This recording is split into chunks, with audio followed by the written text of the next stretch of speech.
96.5เสียงใส104.5ดังไก่กระชอน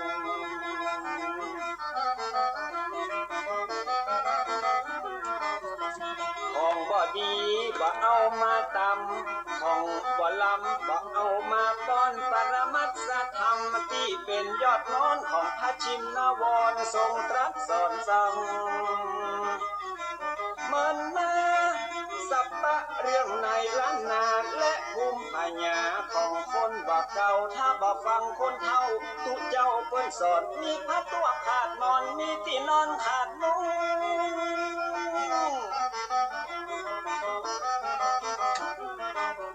วันหน้าวันตามันจะหยาบยุงแตกฟุ้งเหมือนไฟลงเปียแผ่นดินจะมีแต่คนชั่วคนจะลืมตัวผัวจะลืมเมี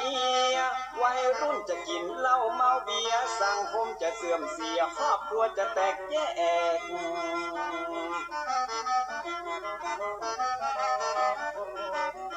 ถ้าฟังคนเฒ่าตุเจ้าเพื่อนสอนมีผ้าตัวมีหมอนมีที่นอนมุ้งแขกแผ่นดินบ่เอาห้อนแตกวัยรุ่นจะบ่แหกกฎเกณฑ์กองฮีดจะดีรายการธรรมะสร้างสรรค์ชีวิตฟังเตอจะมีแต่คุณประโยชน์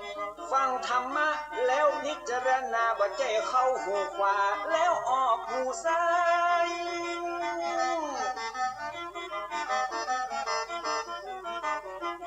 มีประโยชน์เมื่อนำมาใช้ในชีวิตอย่างมหาศาลเตือนบ่ให้ได้ประมาทบ่ขาดเรื่องกินเรื่องทานคนมีศีลย่อมมาดลบันดาลให้สุขสำราญเจริญรุ่งโรจน์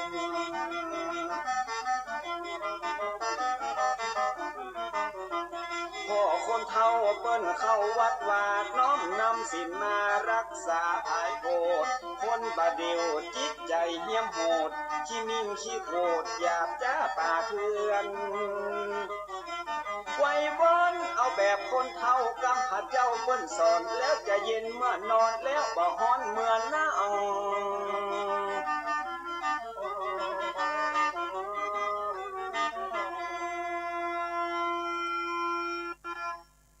ขอเจริญสุขสวัสดีมายังญาติโยมสาธุชนทุกท่านที่ฟังรายการทานธรรมทางสงบวันนี้อาตมาภาพพระครูประหลัดอุทัยรัตนปัญโยด็อกเตอร์ผู้ช่วยเจ้าอาวาสวัดพระสิงห์วรมหาวิหารอำเภอเมืองจังหวัดเชียงใหม่อาจารย์ประจำภาควิชาจิตวิทยาแนวและการสอนพุทธศาสนาก็เลยมาว่าปะกญาติโยมแห่งวันหนึ่งซึ่งวันนี้ก็ตรงกับวันศุกร์ที่8 เดือน 10คืน10ค่ำเดือน10เหนือรายการนี้ก็สรรหาเอาความรู้ที่เป็นประโยชน์กับญาติโยมในที่การฟังธรรมะบางทีอาจจะสงสัยว่าอย่างเอาเรื่องกินเรื่องของครบของกินว่าสมุนไพรสิ่งเหล่านี้มันก็เป็นไวยพจน์ของธรรมะของพระพุทธเจ้านั่นเองเนี่ยโยมการที่เฮาดำเนินชีวิตในลักษณะปานกลางคือสันโดษมัชฌิมปฏิปทาเนี่ยจะทำให้เฮามีความสุขกายสบายใจถ้าหากเฮาดำเนินชีวิตด้วยการเคร่งเครียดต่อการต่องานแล้วก็หักโหมต่อสุขภาพมันจะจบลงอย่างงามที่ผ่านมานี้มีนักร้องนักแสดงศิลปินอย่างต่างๆบางคนบางท่านอยู่ต่างประเทศเสียชีวิตก่อนวัยอันสมควรเพราะว่ามันมีเวลาพักผ่อนทำงานผลสุดท้ายก็มีโรคภัยไข้เจ็บมาเบียดเบียนทำให้เสียสุขภาพเพราะชีวิตของคนเฮาเนี่ยมันเป็นลักษณะกลญาติโยมสาธุชนทั้งหลายสากลแบบไหนสากลแบบว่าคนเฮาเกิดมาเนี่ยเหมือนกันหมด บ่ว่าจะเฒ่าจะแก่บ่ว่าจะหนุ่มจะสาวเนี่ยแล้วก็จากเฮาจะต้องไปเจอสิ่งเดียวกันที่เพิ่นจะอู้กันเล่นๆว่าสูงจะต่ำดำจะขาวยาวจะสั้น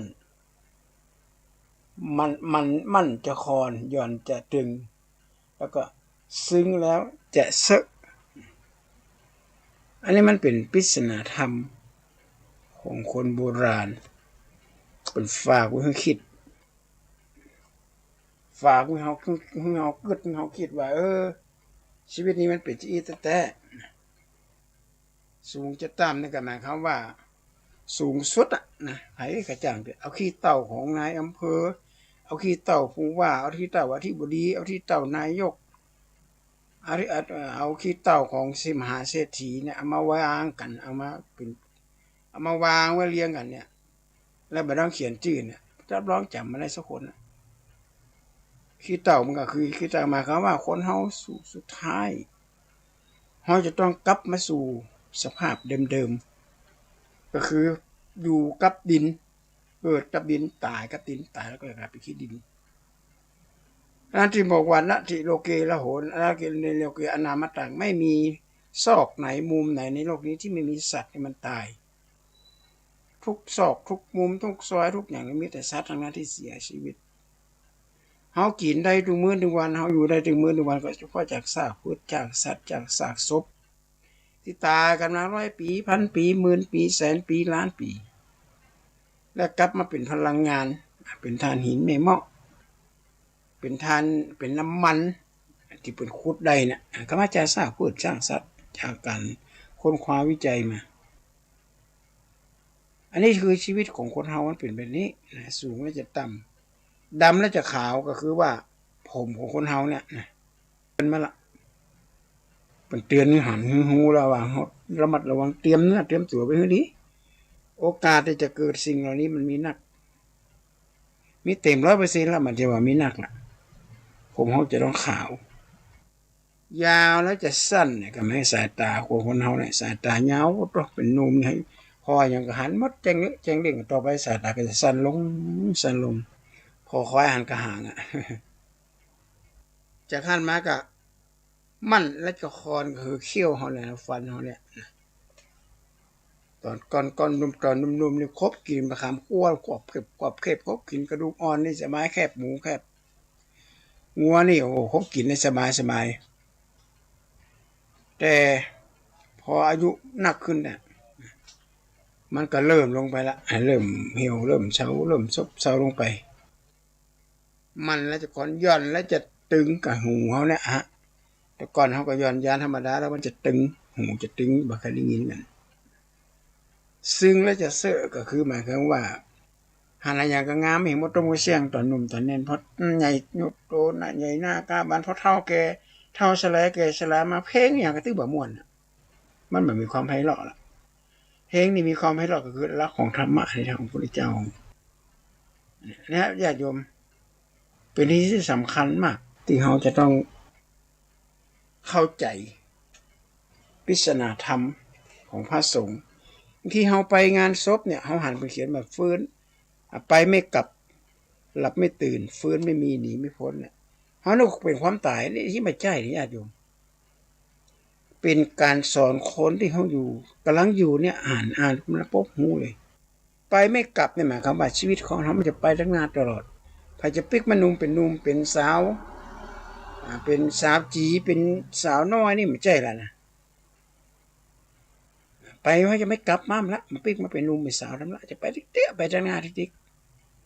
เป้าหมายของการเดินทางมันก็คือความตายเราจะต้องไปสู่เป้าหมายตรงนั้นทุกคนเดินทางไปไผ่พ่องเกิดมาในโลกนี้แล้วมาตายไอน์สไตน์บอกว่าสสารไม่ได้หมดไปจากโลกนี้ยังมีอยู่มันเลยหมดบางคนโอ้ยสสารหมดไปดิจะกลายเป็นหมดได้ไงเพราะอย่างก็เพราะว่าเฮา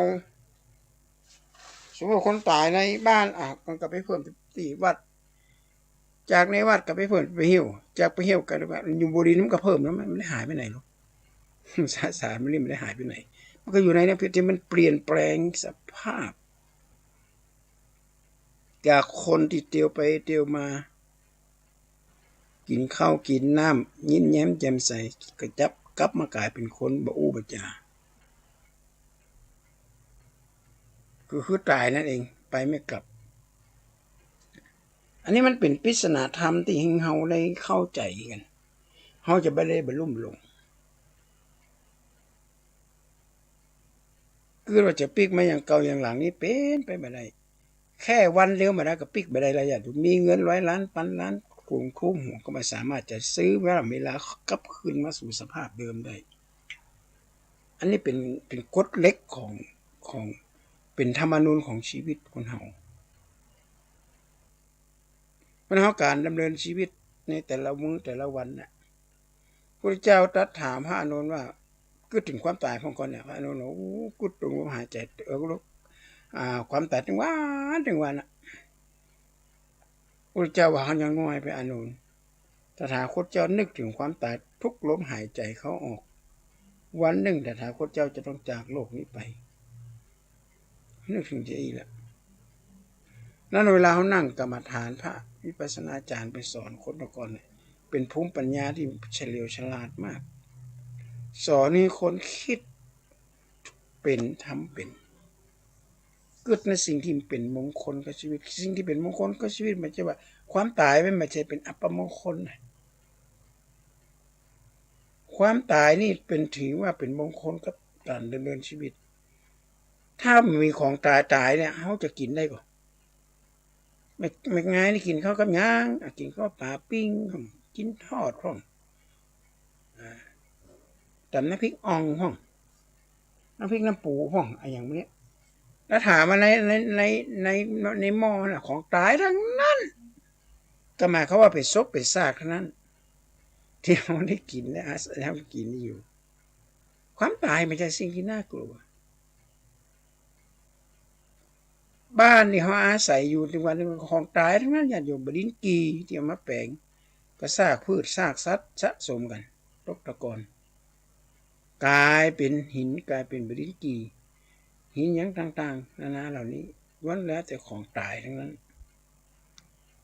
เสื้อผ้าอาภรณ์ที่เขาใส่เครื่องประดับประดาต่างๆที่เขาใจเขาสวยกันเนี่ยของตายทั้งนั้นอย่างเสื้อหนังอะไรอย่างเงี้ยโอ้แปลงเลยเสื้อหนังก็การรองเท้าหนังก็สห้างก็คือเข็มขัดหนังกระเป๋าหนังมีการแจ้งความเงียบกันด้วยนะเอาของปลอมมาขายนะถ้าได้ของแท้ทำไมของตายทั้งนั้นไม่ใช่เอาของเปลี่ยนมาประดับประดาฮะมาได้เอาเข็มขัดทำมาจากหนังงูเอางูเป็นมาห่อมามัดติดเอวนี่ไม่ได้ในงูจะครบก็เอาตายทั้งนั้นนะไปไม่กลับไงมาก็ว่าเฮาไปได้บางวันจะกลับคืนมาไปไม่กลับเดี๋ยวหันผ้าเป็นถือตลปัดเวลาไปสวดอภิธรรมก็ไม่ใช่เป็นสิ่งอัปมงคลพระเพทพระมาที่มันสวดถวายวันเกิดนะคนไหนมาทำบุญมันเกิดวันอย่างก็จะถามเฮตุปัจจโยอรณปัจจโยอัตตปฏิปัจจโยอนันตลปัจจโยตลปัตติอันพ่อพระมาที่เพิ่นถือน่ะเหตุปัจจโยอะไรญาติโยมทำทั้งหลายอย่างมันเกิดจากเหตุทุกอย่างมันเกิดจากเหตุเป็นเหตุไม่อย่างข้องทุกอย่างมาเกิดจากเหตุถ้าบ่มีเหตุมันจะบ่มีผลเฮาปลูกมะม่วงเฮาก็ได้กินมะม่วงเฮาปลูกบ่ลำไยเฮาก็ได้กินบ่ลำไยจะปลูกมะม่วงกลายเป็นพริกนี่มันไม่ใช่นะนอกเหนือจากว่าปลูกมะม่วงหวานกลายเป็นมะม่วงส้มอันนี้มันก็แล้วแต่เกสรของมะม่วงเนี่ยแมลงไปจับมะม่วงส้มมาผสมกันมันเหมือนจะปะเดือดแต่มันเป็นไปได้ยากมันเป็นไปเนี่ยทุกอย่างเกิดจากเหตุนะไม่ใช่สิ่งที่น่ากลัวพระพม่าไปสวดอภิธรรมเนี่ยไปไม่กลับ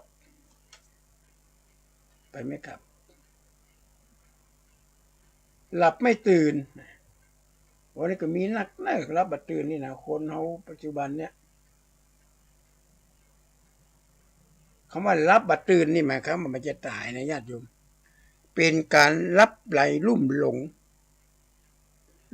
งกับทางโลกนักล้ำไปทุกชนชาติทุกเผ่าพันธุ์ทุกองค์กรถ้าไผ่หลงไปแล้วเนี่ยคำว่าหลงตัวนี้จะมีแต่หายนะอย่างเดียวหนึ่งโยงหลงยศถาบรรดาศักดิ์หลงอำนาจตัวเก่าตอนที่มันได้เป็นกับมากราบมาไหวมาสายกมือไหวไปมือสาพอเป็นขึ้นมาแล้วแพบบอกไผ่ถามเขาฮู้จักล่ะ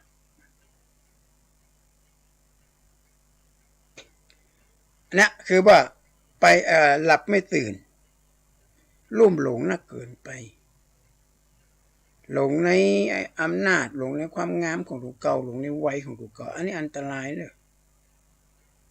ปุญญบอกว่าสตรีจะงามเมื่อยามยังเยาว์แก่แล้วเหี่ยวเฉาบ่มีส่วนจะพึงชมดุจดวงบุภาชาติงามวิราชหน้าเด็ดดมแรกบานก็งามสมแต่โบราณก็โรยลาอันนี้จากหนังสือลีลาวดีของอาจารย์แสงจันทร์งามเป็นแต่งศาสตราจารย์เกียรติคุณศาสตราจารย์เกียรติคุณแสงจันทร์งามเป็นแต่งมาในหนังสือลีลาวดีดีอยู่ที่ไหนทำไปเถิดท่านการบุญสุนทรทานก็จงหมั่นแสวงถึงใครเขาจะว่าก็จะได้หวาดระแวงจงหมั่นแสวงถึงการบุญสุนทรทานอย่ามัวพะวงลุ่มหลงคล้องโลกสุขแล้วก็โศกมันจะไม่เป็นแก่นสารชีวิตเราไซตัวใครตัวมันใกล้คืนใกล้วันก็จะมรณาเหมือนดอกมาลีที่คลี่บานชั่วคู่มันก็งามน่าดูตอน14 15พอเท่าชะแลลงไปแก่ชรามันก็หมดราคาสับปะเลยเขาถึงจะแลไม่มีใครมองอย่างพิสมัยลูกหลานหญิงชายเขาก็ทำหน้าแย่ถ้ามั่งมีเงินทองยุพวกพ้องเป็นแผ่ทั้งจะยากเกินมันก็แย่จริงไหมจ๊ะญาติโยมเป็นหลงนักล้ำไปเนี่ยไปอะไรหลับไม่ตื่นเนี่ยรับปลายกันลุ่มหลงกันหลงแม้กระทั่งเงาตัวเก่าก็คือหลงยศถาบรรดาศักดิ์ตัวเก่ามีอัตตามีทิฏฐิมีมานะคือบ่ปล่อยบ่วางอ่ะก็ทำให้เกิดทุกข์ขึ้นมาหลับไม่ตื่นอันนี้ก็เป็นปริศนาธรรมที่เฮาได้หันถึงความจริงของชีวิตที่เฮาอยู่ในโลกนี้ในหนังสือ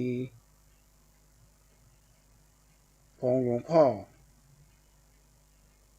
เจ้าคุณปิฎกแหละที่เฮาฮู้จักเปิ้นที่ประเด็นที่ไปสมเด็จละหน้าแรกเลยหนังสือที่มันเขียนเอาไว้เล่มใหญ่ๆเฮาฮู้จักกันชีวิตนี้คืออะไร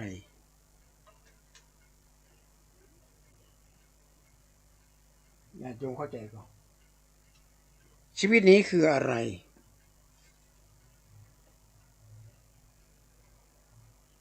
เฮายังตอบคำถามนี้มาได้เด้อเฮาเกิดมาเพื่ออย่างนั้นแน่เฮาลองสังเกตดูให้ดีกะเฮาไปงานศพเนี่ยคนตายเนี่ยเป็นสอดจ้าดีคนตายเนี่ยบางทีเฮาไปพอเป็นรถน้ำศพเนี่ยเปิ้นจะแบมื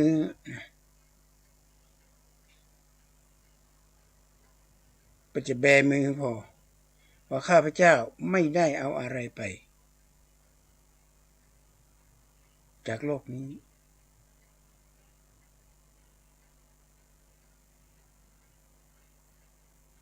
ข้าพเจ้าคืนให้กับธรรมชาติหมด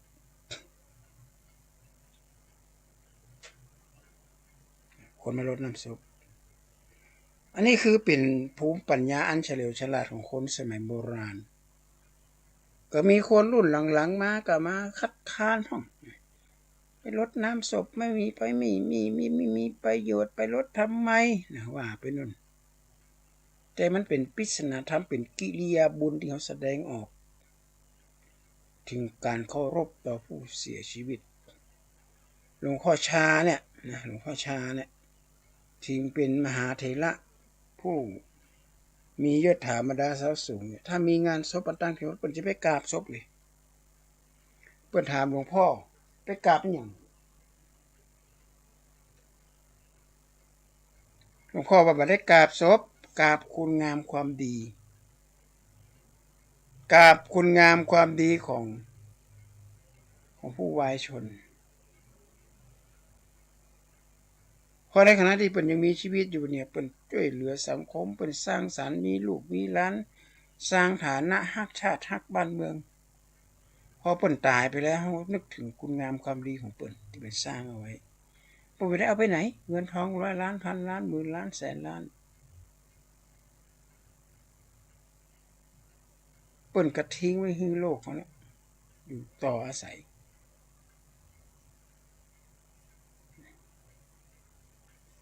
ที่มันเขียนไว้ว่างัวควายมาจากมุ้ยมังอัตตาดูขนเขางาขายจนหมดเสียงมนุษย์เฮาตายมาลายหมดเสียงบ่เหลืออีสีเปล่าว่างมีแต่ความดีที่ยังตกค้างให้ลูกหลานได้ชื่นชมทำดีไว้เตะส่วนบุญกุศลเนี่ยไว้เมืองคนห้าผลไปหน้าหั่นบ่สมบัติหลักฐานมีในไตรลาที่เฮาหิหามาไว้เต็มว่าเฮาตายของกินของใจเฮาถึงเอาไปบ่ได้สักคนบ่ได้เอาไปสักนิดบ่ได้เอาไปสักหนต่อขาแมงมุมก็ถึงเอาไปบ่ได้ต้องปล่อยวางไว้บนลุ่มไตบ่มีหยังไปแล้วครับแม้แต่เข้าของเงินทองสินทรัพย์เฮานั้นก็บ่ได้เอาไปผัวเมียที่ฮักเหมือนอย่างดวงใจเขาก็บ่ไปด้วยเฮาเลยเจ้ามีแต่บาปกรรมจักนำตัวเจ้าเข้าสู่คงคาแม่น้ำวัฏฏะสงสารกว้างขวางกินล้ำไปสู่ฝั่งอันคงคาไปเกิดจันฟ้าตาวติสามิเทวดาฮักษาอยู่เฝ้าเนี่ยเอาไปมันได้สักอย่าง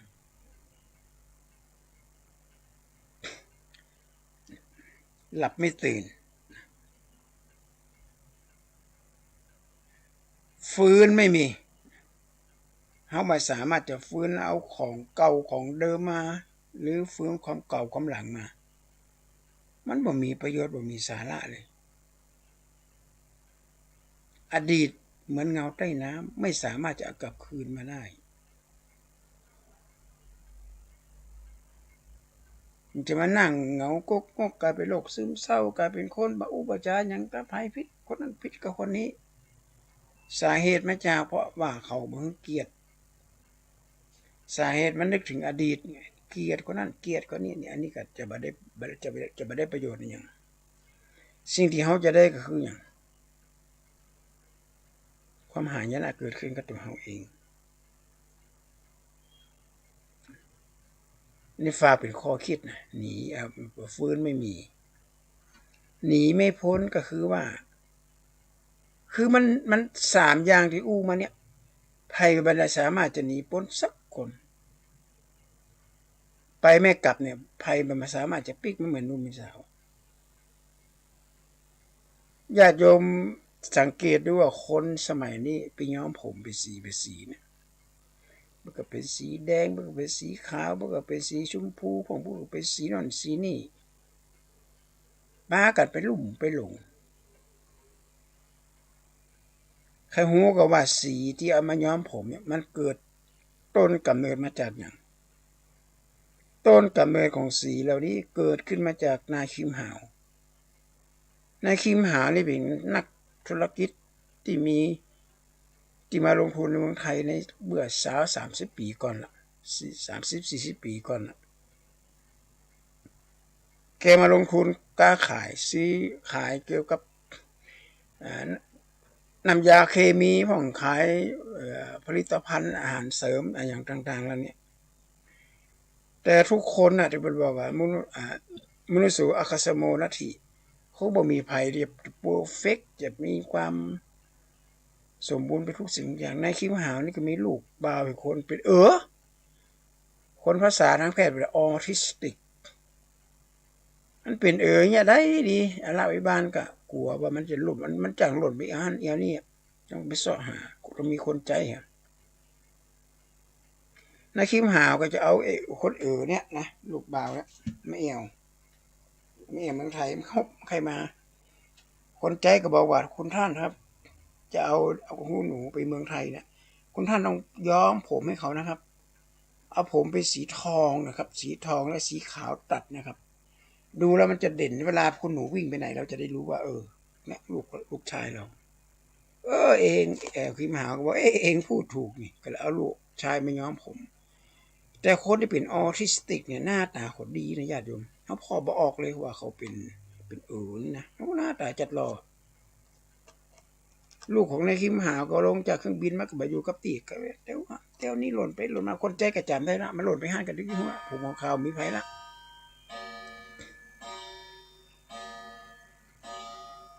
ผมของข่าวมีไผว่าจะเป็นลูกของท่านน่ะปรากฏว่ามีคนพอโอ้ยคนพอสองอย่ามางามอย่ามารอนายคิมหาวก็ปิ๊กประเทศไปบ้านเป็นโอ้ปิ๊กมาทำกำมีกับคนใส่ผมสีเหมือนลูกเบาใกล้กันนึกว่าลูกคนไทยเป็นนักขนาดนี้นักศึกษาก็เป็นวัยรุ่นเป็นนักขนาดเลยโอ้ยแกก็งงอ่ะปิ๊กมาทำเตี้ยปอดข้อสันเป็นนักพิธีกรนักวิจัดรายการทางโทรทัศน์ก็เป็น เอาไอ้อย่างเนี่ยนักแสดงดัดบุลุงดารากันเอาเป็นกันทื่อเปิ้นบอกว่ามันใช่มันไม่ได้เป็นแล้วมันเฮียนแบบลูกของป้าลูกของท่านนะก็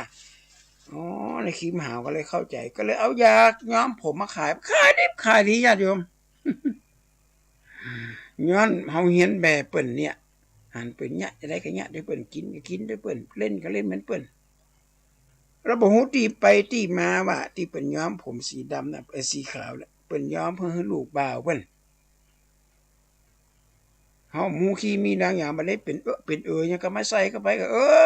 บัดเดี๋ยวนี้สิปะเท่าคนโทปอเท่าย้อมเป็นสีทองห้องนั่นและผลล่าสุดที่เพิ่นบอกว่าระวังให้ดีเนี่ยถ้าย้อมหนักๆนะย้อมสีที่มันบ่ได้มาตรฐานระวังให้ดีเนี่ยเพิ่นว่านะโอกาสจะเป็นมะเร็งก็มีของเน้อระมัดระวังไว้ให้ดีถ้ายอมบอกบ่ให้บ่ดีสะออกเหี้ยอย่าไปละไว้เมินเพราะนั้นคือสารเคมีที่มันสามารถจะเข้าสู่ร่างกายได้มันจะเหมือนสีผสมอาหารเนาะสีผสมอาหารก็ไปทำอย่างเอาไปย้อมผมมันล้างมาออกอ่ะ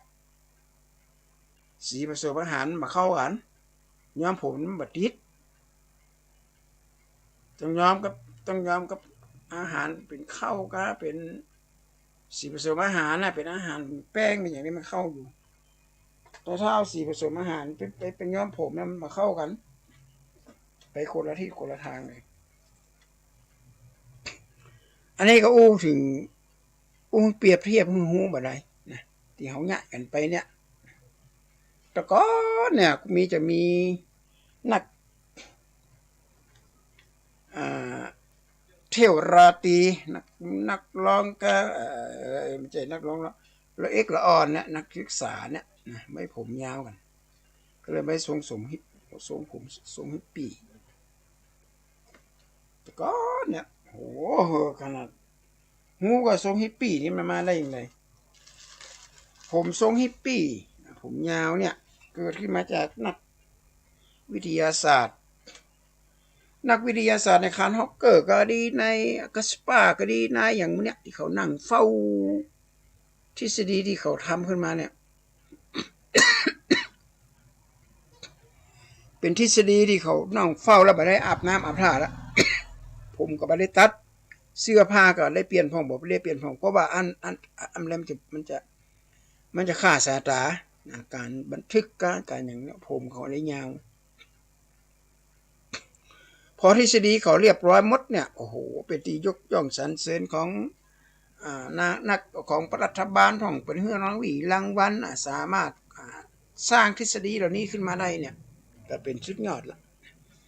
แต่บ่ได้ตัดผมผมยาวปักสักคนก็เลยเฮียนแบบโอ้อันนี้ศิลปินกันนี่โอ้นี่เป็นนักวิทยาศาสตร์กันนี่ผมยาวปักสักเนี่ยมันใช่ฮะขี้ขานตัดเอาไปเฮียนแบบเปิ้น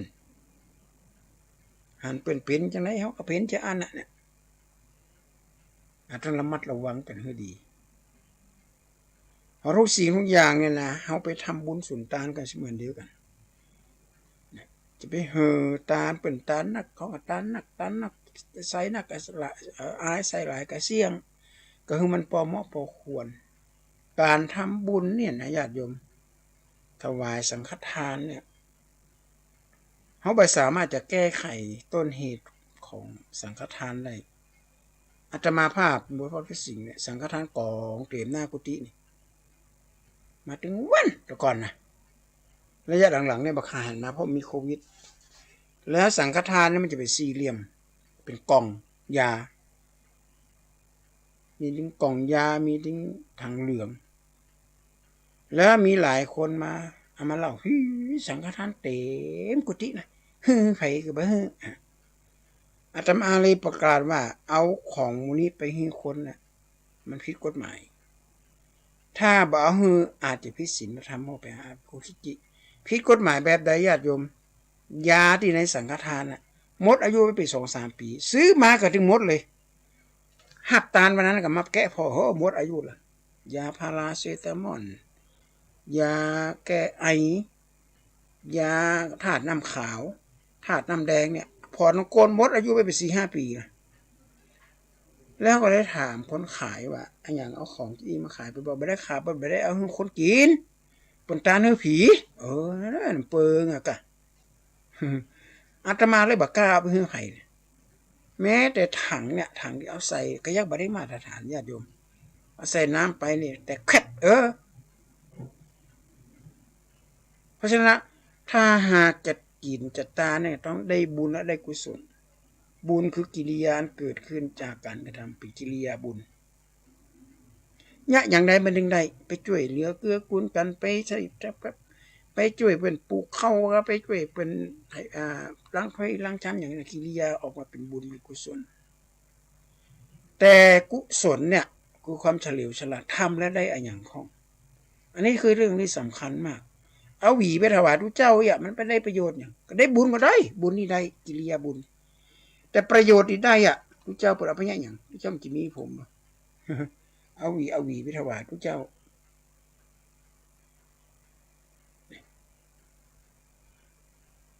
แล้วเราจะทำบุญเราจะต้องเกิดให้ดีกันวิเคราะห์กันให้ดีวิจัยทานนังก่อนจะทำบุญสุนทานต้องวิเคราะห์อย่างนั้นสิ่งที่นำไปถวายเนี่ยมันเกิดประโยชน์กับส่วนรวมก่อนถ้าหันว่าพอสังฆทานมันใหญ่ขนาดนักญาติโยมกระติกน้ำแข็งอาตมาบักกล้าหึ่งไผ่เลยกระติกน้ำแข็งนี่ทั้งในกวงกู้นะก็ดาเปล่าก็วางไว้แล้วก็เอาฝาเขาปิดแล้วก็เอาอย่างวางไว้ข้างนอกที่มันบ่หมดอายุไม่ก็เกลืออนามัยอะกับกล่องสบู่กล่องเปล่านะแม้กระทั่งชาเขียวนะมีแต่ไหนมีห่อเดียวแต่แม่มต่างอย่างก็มุกล่องเล็กเบลเลยอันนี้ก็ขอฝากไว้เป็นข้อคิดว่าทำบุญให้ได้กุศลเลยมันได้ความฉลาดไม่ใช่ตามพึงตามพังก็ทำไปเลยอาตมานึกถึงตอนสมัยเป็นเนน้อยโยมแม่อาตมาเนี่ยอาตมาตะก่อนต่อว่าโยมแม่ว่าไอ้แม่วันศีลวันธรรมไอ้แม่ไม่ย่ำเอากับข้าวไปถวายเน้นลูกเจ้าตนอื่นเป็นไอ้แม่จะถามเลยว่าวันพระเพิ่นมีคนมาเลี้ยงกันแม่นะไม่ได้กินวันนี้แม่บอกว่าวันอื่นแล้วมากินก็เข้าเอามาคือวันอื่นกะวันที่มันมีกับข้าววันไหนมีกับข้าวก็ไปตานไปกินตานปุ๊บได้กินไปแม่ก็ได้บุญได้กุศลไปแต่เอาไปตานวันศีลพระโมสังโฆได้กองเบื่อเอาไปคั่วหุไปหยังก็มีขว้างก็แม่มันบูดมันเน่าแม่นแต่แล้วการจะทำบุญก็ขอนึกถึงวัตถุสิ่งของแล้วก็เทศกาลฤดูกาลที่จะทำว่า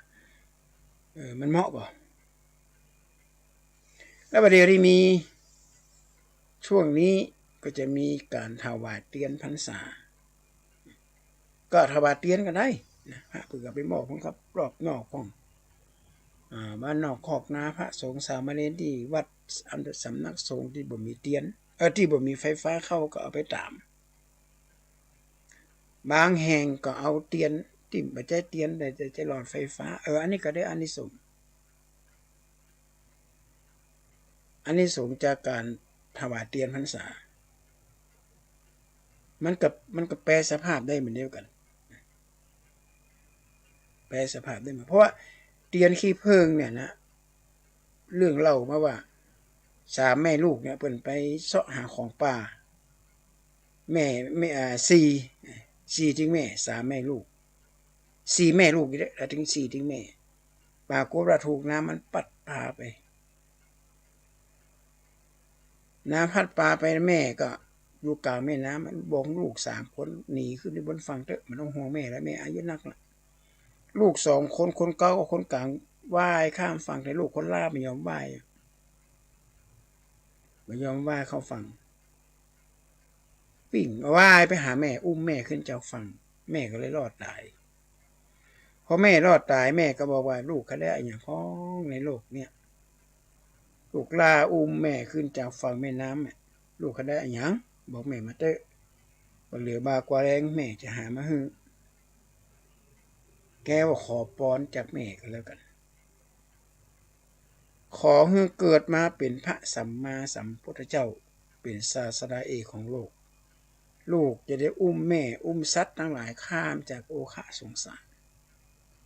ข้ามจากความโลภความโกรธความหลงโอ้ลูกขอนี่แต่ได้ขอแก้วแหวนเงินทางลูกได้สิทธิ์นะบัดนี้เลยสุดท้ายแม่ก็คือปล่อยลูกคนเก้าไข่หูเขาใส่ถ้ามึงได้เป็นพระพุทธเจ้าเป็นศาสดากูจะเอาขี้ไปถวายมันจะใจขึ้นป่ะลูกคนกลางก็ถ้ามึงเป็นพุทธเจ้าแต่กูจะเอาขนขี้ที่ไปถวายให้มึงหมดละกูเส้นนะปรากฏว่าการเวลาผ่านไปหลายร้อยหลายพันกับหนุ่มน้อยหน้ามนต์ลูกคนล่าเนี่ยก็เกิดไปเป็นพุทธสัมมาสัมพุทธเจ้าตามที่แม่ฮือปอนถึงร้อยพรอื่นแสนอันดาดดื่นไม่หวานชื่นซาบซ่านพระพรแม่ร้อยนางฟ้ามาอุ้มช่วยดูแลยังไม่เท่าสองมือแม่สองตาแม่ที่แลมองโอ้โหได้เป็นพุทธเจ้าลูกคนเก่าน่ะก็ได้เกิดเป็นแมงเพิ่งญาติโยมเพิ่งที่เขากินนะเพิ่งกินน้ำเพิ่งอย่างที่เขาเอาขี้มาใส่เป็นพุทธบูชาน่ะเป็นขี้เพิ่งแป่งเตียนนี่กำลังจะแห่กันเนี่ยจังหวัดอุบลราชธานีนี่ดังที่สุดในประเทศไทยโอ้เป็นแกะสลักงามกันนะแกะสลักอย่างแกะขี้อย่างขี้เพิ่งเพราะฉะนั้นไปเจอเพิ่งเจออย่างที่ไหนจะไปเอาน้ำไหนเอามีดอันไม้ไปจิไปอย่างมันเนี่ยมันหัวไหลมันเพิ่งมันจะต่อยเอานะ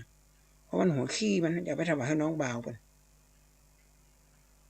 เดี๋ยวแห่กันเนี้ยแห่กันถึงวันมาแห่ขี้อยู่อื่นไปเรื่อยไปเจอยังไม่แห่เอาไปแปลงปุ๋ยขี้ข้างข้าวก็ขี้งัวขี้เป็ดขี้ไก่ยังเอาไปแห่อย่างขี้พึ่งก็เพราะมันมีที่มาลูกคนกลางก็ได้เกิดมาเป็นนกยูงไงญาติโยมนกยูงมีหางเขาเอาหางนกยูงเป็นเจซับไปเสียบบนเจกันสมัยโบราณละแต่ก็มันแบบมีพลาสติกมีดอกที่เปิดมันจะได้มาขายกันเป็นล่ำเป็นสันเหมือนสมัยนี้เพราะหางนกยูงมันอยู่ได้เป็นนับบัตรทวนกันแล้วกันแต่มันดูตามอายุเมินแต่เพื่อก็ไปได้ไปดึงไว้เอากระหางนกยูงนะเอาที่มันหล่นลงมาเนี่ยเพื่อก็ไปเก็บมาอาตมาภาพก็มีนิมัดนึงโยนนวลอนงชัยสิทธิ์จังหวัดชลบุรีเป็นบ้านเป็นอยู่ติลปูนนี่ที่แห่งนั้นนี่มีนกยูงมันในมากินอาหารที่บ้านแล้วมันก็มันก็รุดไปเลยมาถวายอาตมาเนี่ยอาตมาก็เก็บเสียวไปแจกันนี่แหละเพราะนั้นนกยูงที่จะห่วงที่สุดคือหางงามที่สุดก็คือหางถ้าหางสีเหลืองๆมานี่มันจะยกหางขึ้นละฝรั่งว่ามันตาบอดสีอาตมาใช่ถ้าตาบอดสีนกกอแก่นกพิราบวัดอาตมาไปเลอะไปเจอมันยังมายกหางหันทุกเจ้ามันโดนหนีหมดละบินหนีหมดละอธิบัญญัตินี่มันหมายความว่ามันทำความเคารพก็เล่าเรื่องราวเรานี้ขอฟังเนี่ยอันก่อนการที่เขาปุ่นตานขี้พึ่งตานอย่างบอกเป็นอย่างตัดเตียนตานอย่างเขาก็ถือว่าได้บุญได้กุศลไป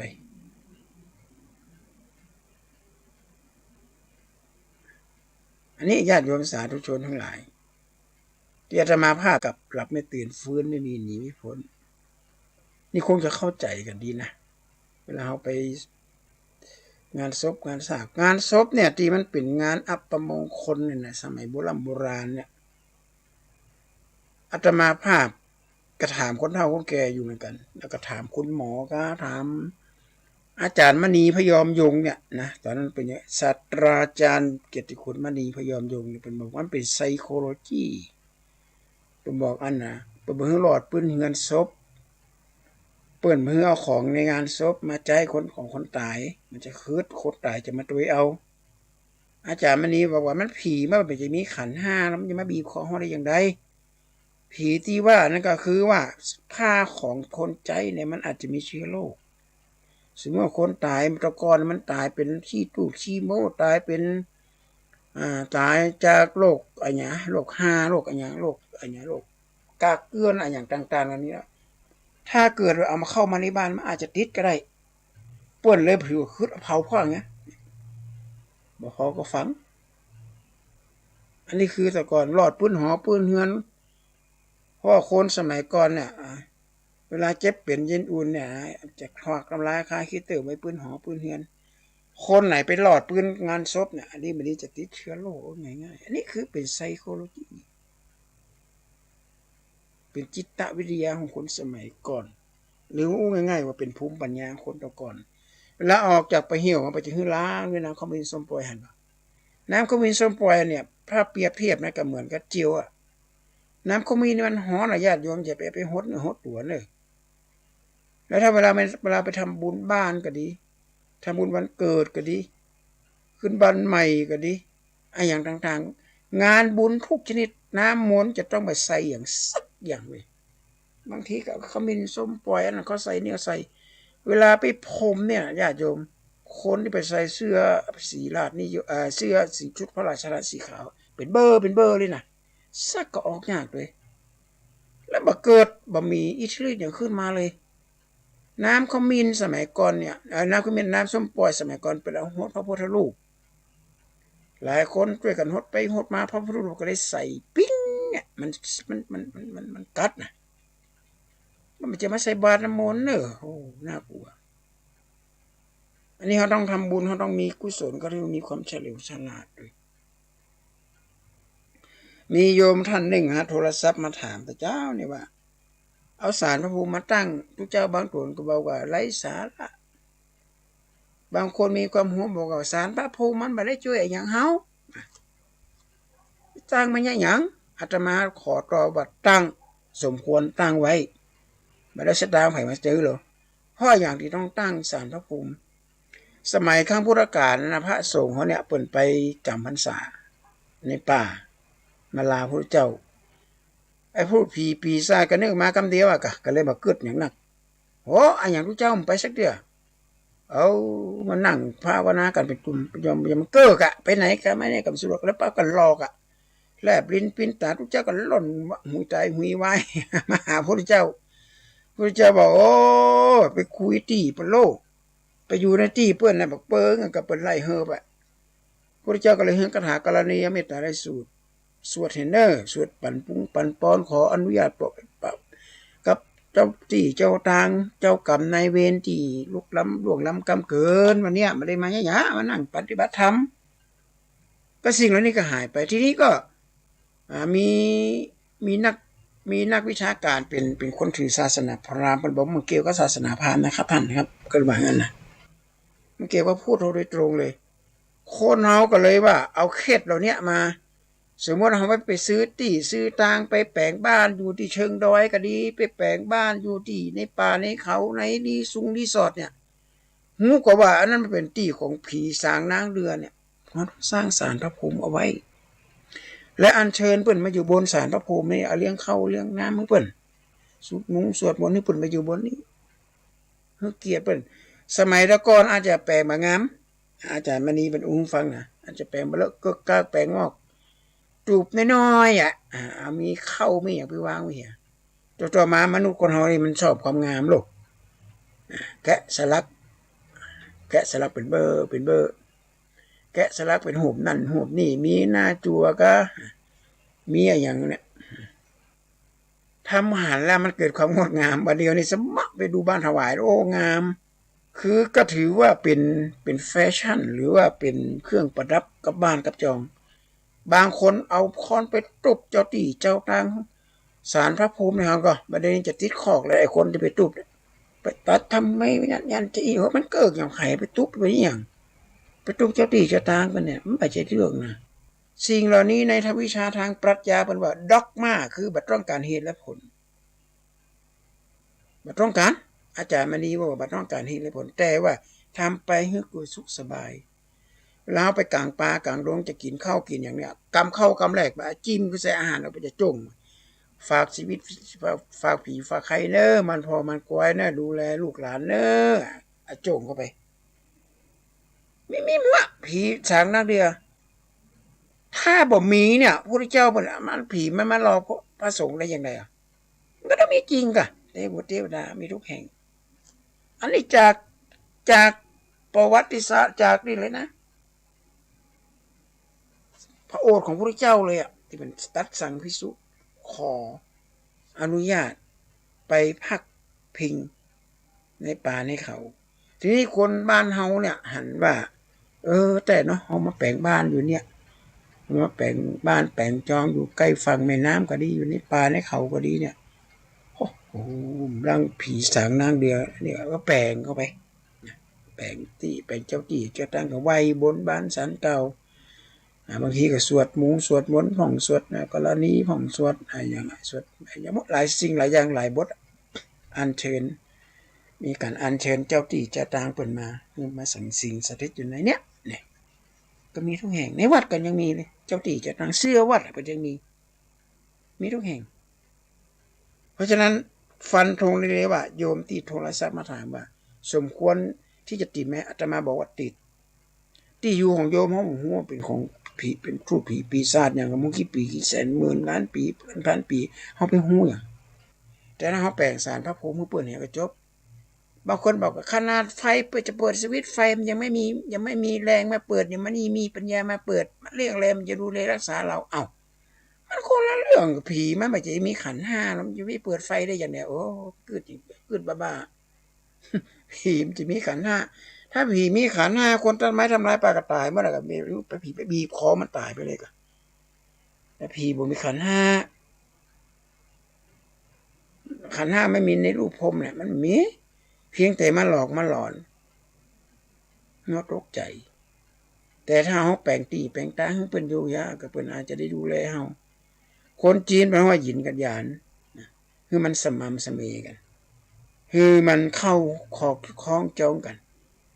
เปิ่นได้อยู่เฮาได้อยู่เปิ่นก็อยู่ได้โดยบ่เบียดเบียนไผการไปเบียดเบียนคนอื่นน่ะไปอยู่ที่ไหนก็ได้เนี่ยไปเบียดเบียนผู้อื่นมันจะมีความสุขเขาเหมือนกับเปิ่นเหมือนกับเฮาไปมันก็เปิ่นมาแปลงบ้านน่ะมาแปลงบ้านก็แปลงตัดหน้าวัดหน้าบ้านเฮาเนี่ยบ่เฮือได้ออกไปที่ไหนเฮาก็เฮาต้องฟ้องร้องกันล่ะนี่คือลงคือศาลกัน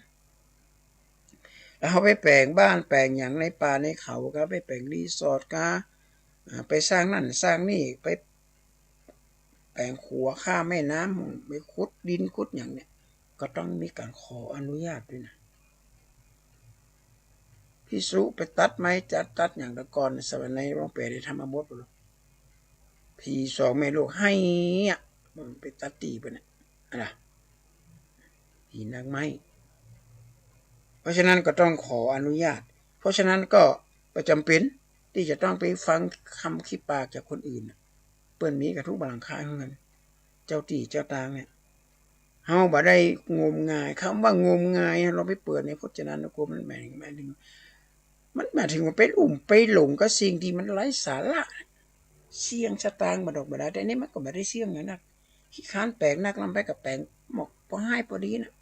ผีมันจะมันต้องการแปลงงามที่งามนี่ก็หมายความว่าคือมันมาสงมาฐานะน้อยไอ้กะเป็นแกะสลักใส่สลักเกิดอย่างโอ้งานเลยบ่เนาะที่บ้านถวายนะญาติโยมไปช่วยกันซื้อนักเด้อที่บ้านถวายมีนักเป็นไปงามไปเอาไม้เศษไม้ซักเศษไม้เนื้อแข็งมาทำ แต่เฮากับประดับประดาไปจะอันน่ะเฮาก็บ่ได้ไปลุ่มไปหลงเฮาบ่ได้ไปปลูกฝังถึงเฮาจะเอาโพสารพระภูมิมาตั้งในบ้านแต่เฮาก็ยังยึดมาในศีล5ธรรม5อยู่คนที่บ่มีบัดนับถือศาลพระภูมิยังบ่มีศีล5ยังบ่มีธรรม5จาบจ้วงพระสงฆ์องค์เจ้าใส่ร้ายป้ายสีพระสงฆ์องค์เจ้าผลสุดท้ายเป็นจังได๋มันติดคอกหลายกระโรงหลายคดีนำได้หั่นบ่เนี่ยบาปกรรมมันติดจรวด มันติดเทอร์โบน่ะบัดนี้มันจะติดมันจะไต่ขอบดงไต่ขอบบุรีนะมันหันผลชัดเจนเลยหันผลจัดนี่หันผลชัดเจนเลยคนโบราณนักกวีมันบอกว่าหอกไม่หนุ่มมันดังบ่เหมือนเอาละจับตัวเข้าไปได้เป็นแบบนี้ญาติโยมนะพระพุทธเจ้าเพิ่นก็บ่ได้ปฏิเสธแล้วก็เบิ่งเฮาไปลุ่มไปหลงปุพะเปตพีอ่ะเปิ้นยังบอกว่าได้สตุ้มสตางค์เงินของมันเฮาต้องอุทิศส่วนกุศลพวกผีปีศาจวิญญาณทั้งหลายสัมภเวสีพญาพระเจ้าพิมพิสารเปิ้นถวายวิหารบ่ได้กวดน้ำผีบ่หลอกมาหลอนหรอกให้หวยพระเจ้าบ่ได้ตานกับบ่ได้กวดน้ำทูตผีปีศาจโลย่าได้ก็ว่าน้ำเปิ้นเห็นไหมก็หายไปแล้วเหรออันนี้ในสมัยครั้งพุทธกาลนะญาติโยมบ่ได้อาตมาบ่ได้เอามาอู้โมเมมาอู้โดยที่วันมีเหตุมีผลนะพระเจ้าพิมพิสารไปกับอุทิศส่วนกุศลให้เจ้ากรรมนายเวรพ่อแม่พี่น้องบุพการีชนทั้งหลายผีเหล่านี้ก็บ่เปรตเหล่านี้ก็บ่มาให้มาหุยก็ได้ไปสู่ในภพสัมปรายภพเพราะฉะนั้นก็ซีหมอบพอให้พอดีนะศาลพระภูมิตั้งไว้เหี่ยนะตั้งไว้ข้างบ้านมุมบ้านหน้าบ้านหลังบ้านได้บ่ต้องไปใส่พุงใส่ไฟบ่ต้องไปถ้าราคาแพงๆเนี่ยก็จะไปใส่อย่างเข้าไปน่ะมันจะทำให้เกิดเป็นเชื้อเพลิงเกิดเป็นที่อยู่ของสัตว์บางชนิดเนี่ยงูก็ยังก็อาจจะมาซุกซ่อนเขาก็ต้องแปลงอย่างให้มันดีๆกันเอาไว้แต่ผีนี่มันเข้าได้หมดแล้วเข้าทุกซอกทุกซอยอันนี้ก็ขอฝากไว้นะก็บ่ได้ไป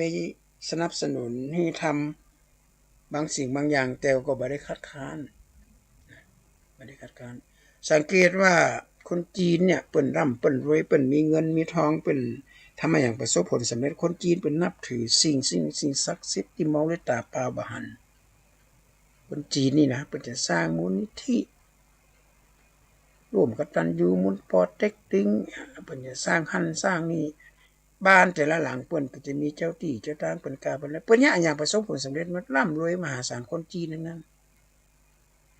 มันบ่ได้เสียหายหยังบ่ได้เอาสตางค์ไผมาซื้อมาจ่ายเฮาบ่ได้สร้างความเดือดร้อนคนอื่นก็ถือว่าบ่เป็นบาปเป็นกรรมนะวันนี้ก็รายการทานธรรมทางสงบก็มาถึงขั้นสุดท้ายเลยญาติโยมสาธุชนทุกวันเข้าพรรษาที่จะถึงนี้ก็คือวันที่13 14ก็เข้าวัดเข้าวากันเด้อญาติโยมเฒ่าแก่แล้วพุทธศาสนาเกิดมาก็ได้พบปะพี่น้องนะ